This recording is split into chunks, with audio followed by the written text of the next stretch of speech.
Hello guys, कैसे हो आप सभी।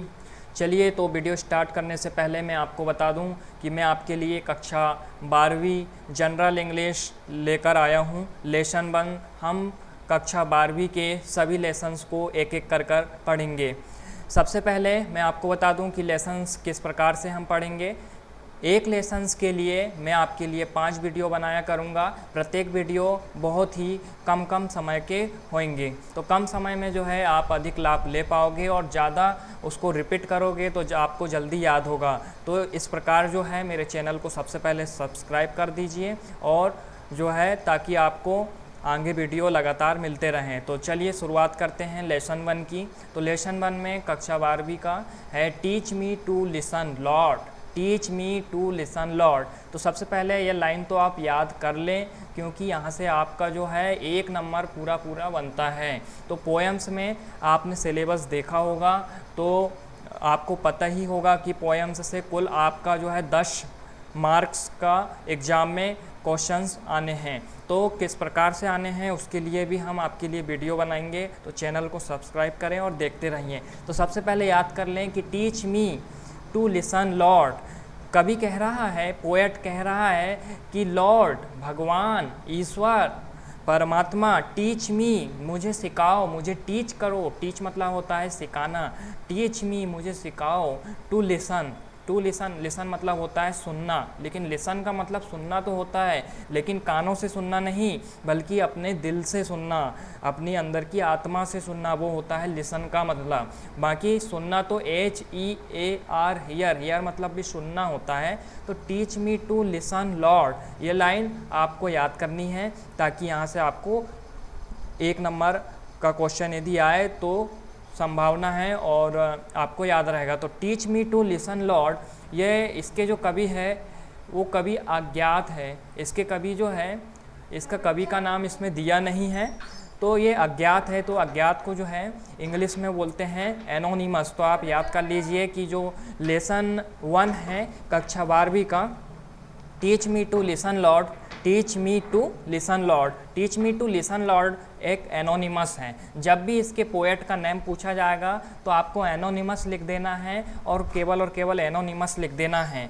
एनोनिमस की स्पेलिंग आप अच्छे से याद कर लीजिए, यहाँ से आपका 1 नंबर बनता है। तो चलिए देखते हैं और वीडियो की शुरुआत करते हैं। सबसे पहले देखते हैं कि लेसन किसके बारे में है। तो लेसन है कि what is more important to speak effectively.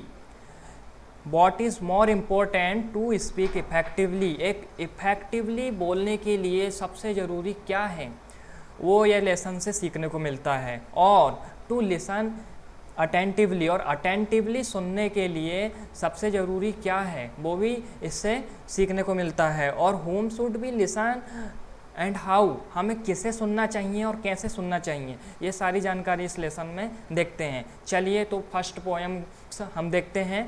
कवि कहते हैं कि teach me to listen Lord, है भगवान मुझे सुनना सिखाइए। To those nearest me, my family, my friends, my coworkers.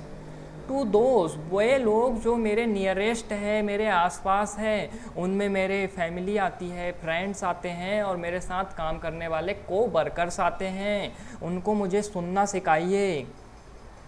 Help me to be aware that no matter what words I hear. और हेल्प मी मेरी सहायता कीजिए, टू बी अवेयर सावधानी रखने में, कि no matter what words I hear, कि मैं जो सुन रहा हूँ, व्हाट वर्ड्स, जो वर्ड्स आई हेयर मैंने सुना हूँ, नो मैटर मैंने जो सुना हूँ यदि वो गलत भी है तो नो मैटर, इसकी कोई बात नहीं, इसे इग्नोर करता हूँ मैं। फिर आगे कवि कहता है कि द मैसेज इज़, कवि इस पोएम के माध्यम से मैसेज यही देना चाहता है कि the message is accept the person I am listen to me, accept the person I am listen to me. जो हमारे आसपास लोग हैं, नियरेस्ट है, उन्हें हम एक्सेप्ट करें और उन्हें सुने, ये कवि कहना चाहता है। तो चलिए नेक्स्ट देखते हैं क्या है। नेक्स्ट पोएम की लाइन्स है, 5 लाइन्स है कि teach me to listen Lord, है भगवान मुझे सुनना सिखाइए। टू दोज फार फ्रॉम, अब मुझे उन लोगों को सुनना भी सिखाइए जो मुझसे दूर है, फार है मुझसे। फार का मतलब होता है दूर, फार का मतलब होता है दूर, वो लोग जो दूर है। पोएम्स में आपसे पूछा जाए फार का अपोजिट क्या है, तो फार का अपोजिट है नियर। नियर और फार दोनों अपोजिट है, ये कभी भी पूछ लिया जा सकता है, तो ये ध्यान रखना। The whispers of the hopeless और the plea of the forgotten और the cry of the anguished. तो वो लोग जो मुझसे दूर हैं उनको भी सुनना सिखाइए, उनके बारे में भी मुझे जानना है। द विस्पर्स, मुझे उन विस्पर्स को भी जानना है जो होपलेस है, जिनमें निराशा आ गई है, आशा की कोई जो है किरण नहीं है उनके पास। और प्ली ऑफ द फॉरगॉटन, वो लोगों को भी सुनना सिखाइए जो फॉरगॉटन है, जो लोगों के द्वारा भुला दिए गए हैं, अब उनकी कोई वैल्यू नहीं है, उनको कोई पूछता नहीं है, जो फॉरगॉटन हो चुके हैं। फॉरगॉट मतलब होता है भूलना, जो भुला दिए गए हैं फॉरगॉटन हैं, उन प्ली को भी सुनना सिखाइए। और द क्राई, उनकी आवाज़ भी सुनना मुझे सिखाइए जो एंगेज्ड है। जो एंगेज्ड है, एंगेज्ड का जो है सिनोनिम से जो है सफरिंग होता है। सफरिंग मतलब पीड़ित, जो पीड़ित लोग हैं, एंगेज्ड हैं, उनको भी सुनना सिखाइए। तो चलिए नेक्स्ट पोएम्स में क्या कह रहा है। पोएम्स की नेक्स्ट लाइन है कि teach me to listen Lord to myself, आप मुझे जो है माई सेल्फ को भी सुनना सिखाइए। कवि ने कहा कि मुझे वो लोग जो मेरे नियर है, आसपास है, उनको सुनना सिखाइए। उसके बाद कवि ने कहा कि वो लोग जो मुझसे दूर है, फार है, उनको भी सुनना सिखाइए। फिर कवि कहता है कि teach me to listen Lord myself to myself, मुझे खुद को सुनना भी सिखाइए मुझे, कि हेल्प मी, मेरी सहायता कीजिए, to be less afraid, help me to be less afraid, कम डरने में, लेस अफ्रेड, जो मैं डरता हूँ उसमें मेरी सहायता कीजिए कि मैं अब लेस अफ्रेड हो जाऊँ, डरूँ नहीं।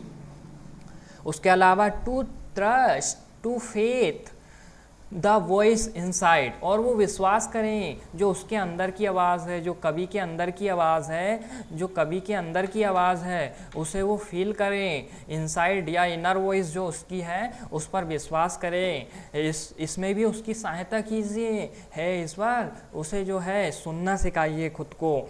और in the deepest part of me, और मेरे अंदर का जो डीपेस्ट पार्ट है, सबसे गहरा पार्ट है, जो आत्मा है एक प्रकार से कहें, उसे जो है समझना और सुनना मुझे सिखाइए। तो इस प्रकार से जो है अब नेक्स्ट लाइन पे चलते हैं कि teach me to listen Lord for your voice.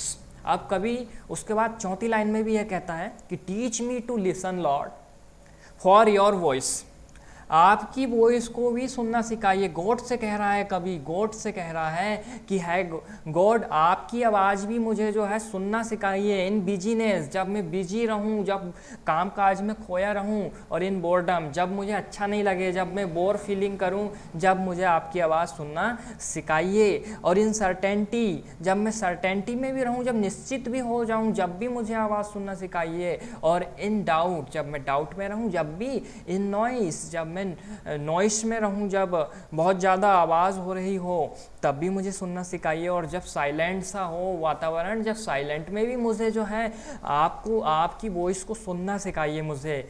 और teach me to listen Lord, इस प्रकार से कभी कहता है कि है ईश्वर, है परमात्मा, है भगवान, मुझे सुनना सिखाइए। तो इस प्रकार से जो है आपकी पोएम्स कंप्लीट हो चुकी है। चलिए अब देखते हैं इसके क्वेश्चंस और आंसर्स। सबसे पहला क्वेश्चंस है जो बहुत इंपॉर्टेंट्स है, इससे क्वेश्चंस जो है 2 मार्क्स से आते हैं, 2 नंबर आपका यहाँ पे बनता है, पूरी संभावना है 2 नंबर का क्वेश्चन यहाँ से एक ना एक आ सकता है। तो who are the people far from us, पहला क्वेश्चन कह रहा है कि वो लोग जो हमसे दूर है कौन है। तो अभी तो हमने पोएम्स में पढ़ा, वो लोग जो हमसे दूर है वो है होपलेस, जो होपलेस है, जिसमें कोई आशा नहीं है, और फॉरगॉटन है, और एंगेज्ड है या सफरिंग है, वही लोग तो फार है। तो इसका आंसर हम देंगे कि द पीपल फार फ्रॉम अस। हम यहीं से क्वेश्चन से ही आंसर बनाते हैं। आधा क्वेश्चन ले लेते हैं यहाँ से कि द पीपल फार फ्रॉम अस, इसको सेम टू सेम उतार लेते हैं और फिर उसके बाद आर लिखते हैं। ये ग्रामर की रूल है। है ना, पहले सब्जेक्ट वर्ब और फिर ऑब्जेक्ट्स।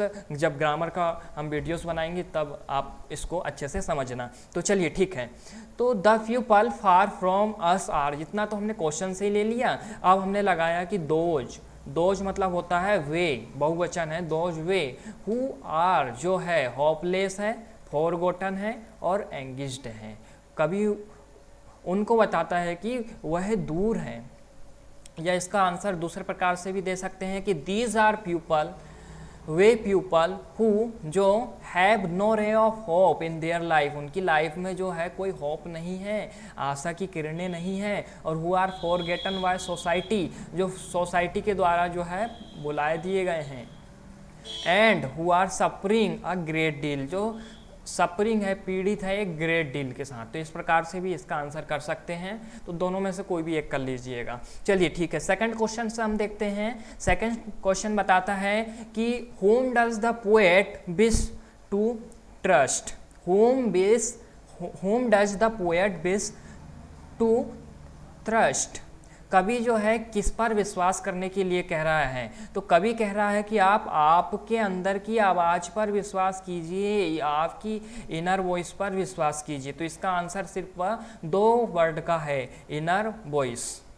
तो देखिए कितना सारा हमको पढ़ना है, तो हम जो है नेक्स्ट वीडियो में इसके बाद जो है देखेंगे। तो अभी 2 क्वेश्चंस हमारे कंप्लीट हो चुके हैं कि the poet wishes to trust, इसे जो है क्वेश्चन से हम उतारेंगे यहाँ से कि the poet wish to trust. तो ध्यान रखेंगे हम यहाँ पर कि जो विश है, विश को हमको सिंगुलर बनाना है, यहाँ पर अभी प्लूरल है। तो उसके लिए जो है यहाँ पर विश की जगह यहाँ पे विशेष कर देंगे, ES लगा देंगे और टू ट्रस्ट तक उतार लेंगे और फिर उसके बाद लिखेंगे कि आवर इनर वॉइस। तो आवर इनर वॉइस मतलब कि आपकी जो है इनसाइड वॉइस, आपके अंदर की आवाज़। तो वीडियो पसंद आया हो तो सब्सक्राइब जरूर करें। चलिए फिर मिलते हैं अगले वीडियो के साथ।